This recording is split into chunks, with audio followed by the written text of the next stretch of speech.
atau yang lebih dikenal dengan sebutan Jayabaya merupakan Raja Kediri yang bisa dibilang sangat disegani karena berhasil membawa kejayaan Kerajaan Kediri pada masa kepemimpinannya.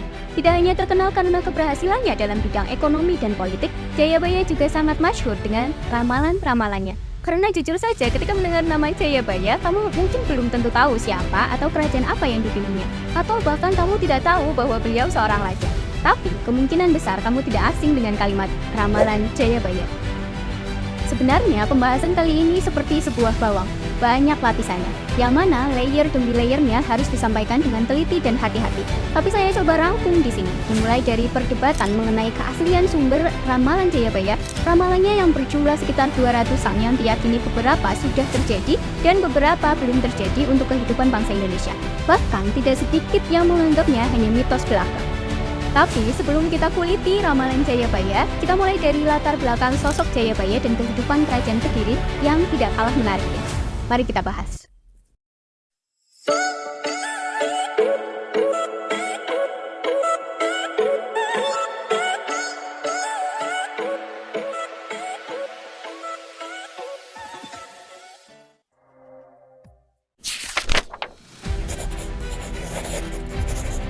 Kerajaan Kediri sebenarnya punya kerabat yang bernama Kerajaan Jenggala. Keduanya merupakan kelanjutan dari Kerajaan Mataram kuno yang berdiri pada abad ke-11. Kerajaan Kediri beribu kota di Daha, sekitar wilayah tepi Sungai Brantas. Kerajaan ini juga sering disebut Kerajaan Daha atau Kerajaan Panjalu, dipimpin Raja Samarawijaya.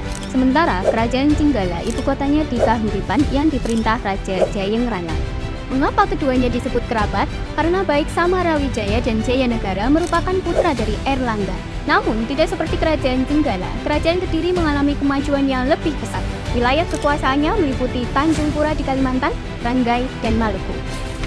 Siapa sangka dari masa kejayaannya muncullah kitab Lugdaka yang memberi arti penting bagi perkembangan agama Hindu-Buddha dan pemerintahan Indonesia selanjutnya. Kitab ini menceritakan bahwa tinggi rendahnya seseorang tidak ditentukan oleh keturunannya, tapi ditentukan oleh tingkah lakunya.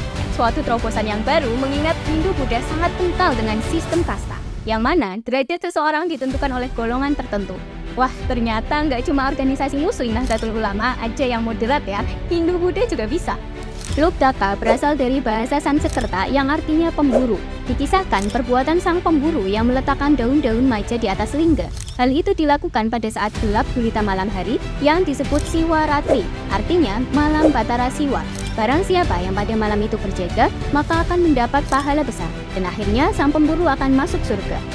Kitab Lugdaka juga sangat menuntun kehidupan sosial dan moral masyarakat Kediri yang suka memakai kain sampai lutut, rambutnya diurai, rumah-rumahnya sangat rapi dan bersih, lantainya berubin berwarna hijau dan kuning. Sementara, orang-orang yang bersalah akan didenda dengan membayar emas, kecuali pencuri akan dihukum mati. Wah, harusnya cocok nih buat para koruptor.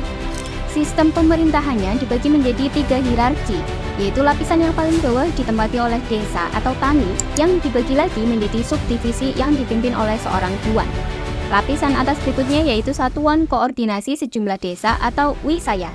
Kemudian yang paling atas diduduki oleh negara atau kerajaan yang disebut bumi. Berdasarkan prasasti-prasasti yang pernah ditemukan, sedikitnya diketahui ada 8 nama raja yang pernah memimpin Kediri, yaitu Rakai Sirikan Sri Baweswara, Sri Maharaja Warmeswara atau Jayabaya, Sri Maharaja Rakai Sirikan Sri Sarweswara, Sri Maharaja Rakai Hino Sri Aryeswara, Sri Maharaja Sri Kroncaya Dipa, Sri Maharaja Sri Karmeswara, Kertajaya, Sri Jayawarsa Dikwijaya Sastra Prabu. Seperti yang disampaikan di awal, di bawah kepemimpinan Jayabaya, Kerajaan Kediri berhasil mencapai puncak kejayaannya. Dari mulai perluasan wilayah, memajukan sastra, mata uangnya terbuat dari perak, hingga panglimanya dibayar 10 tael emas setiap 6 bulan sekali. Jayabaya juga dianggap berhasil mengatasi perang saudara antara Kediri dan Jenggala yang dimenangkan oleh Kediri. Dalam Kitab Negara Kertagama dan Kitab Pararaton, Kerajaan Kediri baru mengalami kemunduran pada saat dipimpin oleh Raja Kertajaya. Pada saat itu, Kediri diserang oleh Sri Ranggah Rajasa dari Kerajaan Tumapel pada tahun 1114 Saka. Meskipun kejayaan Kerajaan Kediri telah usai, kemasyhuran Jayabaya dengan banyak ramalannya tidak pernah usai bagi rakyat Indonesia, khususnya masyarakat Jawa. Ramalan Jayabaya atau sering disebut Jangka Jayabaya adalah ramalan dalam tradisi Jawa berbentuk kembang atau kakawin dalam bahasa Jawa kuno yang dipercaya ditulis oleh Prabu Jayabaya.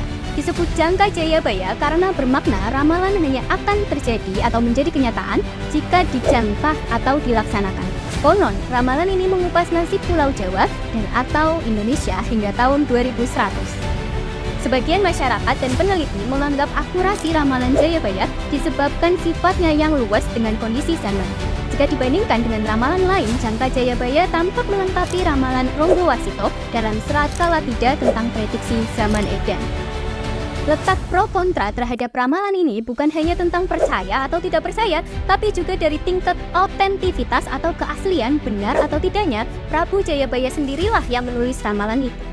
Para ahli sepakat bahwa sumber ramalan ini hanya satu, yakni Kitab Asrar, karangan Sunan Giri Prapen pada tahun 1618. Kitab itu memuat gambaran pergantian negara Jawa sejak zaman Purbakala hingga jatuhnya Majapahit, lalu diganti kerajaan Islam pertama di Jawa, yakni Giri Kedaton. Sekalipun banyak keraguan atas keasliannya, tapi jelas bait pertama Kitab Asrar menyebutkan bahwa Jayabaya yang menulis ramalan-ramalan itu.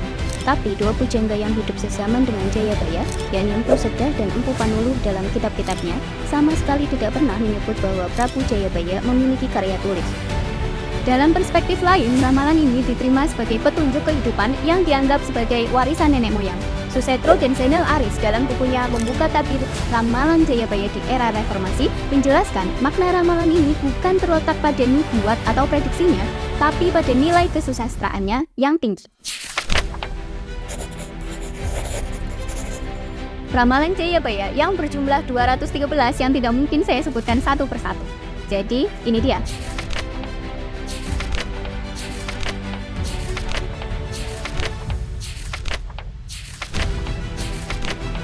Sebanyak itu bait ramalannya. Ya wajar saja karena konon itu untuk prediksi Indonesia sampai tahun 2100.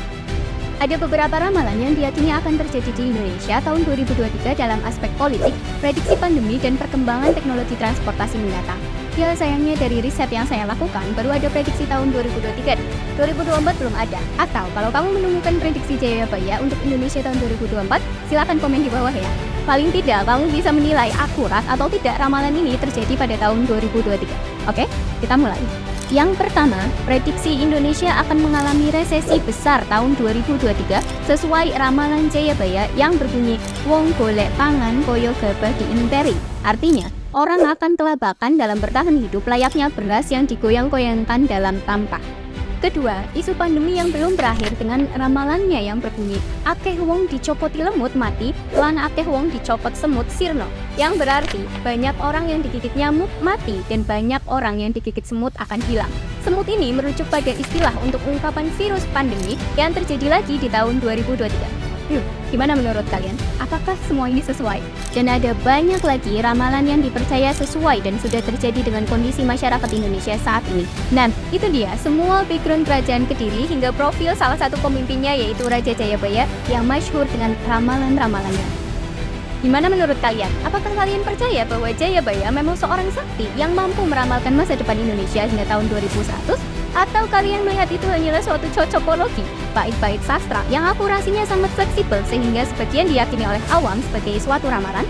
Atau kalian sangat skeptis memandang bahwa dari istilah Jangka Jayabaya itu sendiri yang berarti sesuatu yang hanya akan menjadi kenyataan jika dijangkah atau dilaksanakan? Artinya, kalau ramalannya nggak terjadi gimana? Ya sudah, berarti itu bukan kenyataan. Sangat paradoks. Atau kalian memandang ini hanya sebagai bahan mawas diri supaya lebih bijak dalam menghadapi hari esok? Silahkan tulis komentarmu di bawah ya. Jangan lupa like, subscribe, dan share video ini supaya kami bisa lebih semangat untuk bikin video seperti ini lagi. Sampai jumpa. Bye.